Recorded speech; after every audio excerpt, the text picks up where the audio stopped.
Tanah memiliki peran yang krusial dalam kehidupan bermasyarakat, yaitu dalam kehidupan sosial, budaya, dan ekonomi. Dalam konteks negara agraris, tanah merupakan sarana untuk mendapatkan penghasilan, yaitu dengan cara bertani, dan tanah juga merupakan tempat tinggal masyarakat. Tidak bisa kita pungkiri dalam negara kita, dalam kehidupan bermasyarakat, sering sekali terjadi permasalahan tentang tanah. Dengan demikian, pemerintah kita mengatur permasalahan tersebut untuk menanganinya dalam Undang-Undang Pokok Agraria. Hukum agraria adalah hukum yang mengatur tentang hak dan kepemilikan tanah bila mana terjadi suatu sengketa. Agraria diatur dalam Undang-Undang Pokok Agraria Nomor 5 Tahun 1960. Hukum agraria dibagi menjadi dua, yaitu hukum agraria perdata dan hukum agraria administrasi.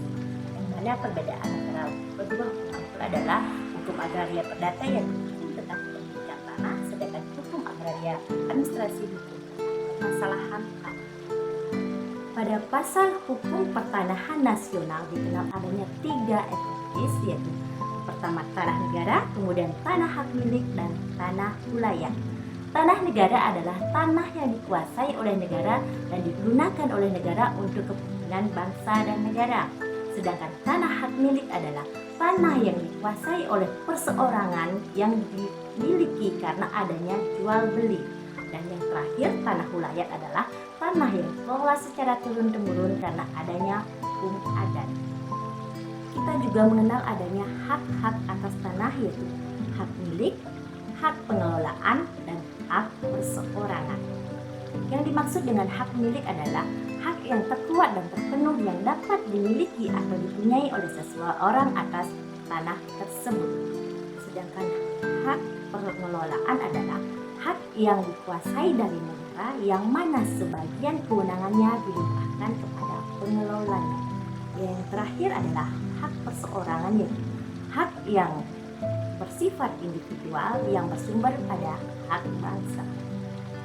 Baik, demikian pemaparan saya tentang mata kuliah Hukum Agraria dengan dosen pengampu Bapak Made Andrea Prasetya Hadi, SHMSI. Saya Dr. Diah Erwinawati, mahasiswi STAM Putra Singaraja dengan NIM 2314101022, Prodi Hukum Agama Hindu, jurusan Dhamma Sastra. Mohon maaf apabila ada kesalahan dalam pemaparan dan penjelasan saya tentang materi mata kuliah Hukum Agraria. Akhir kata, saya ucapkan terima kasih.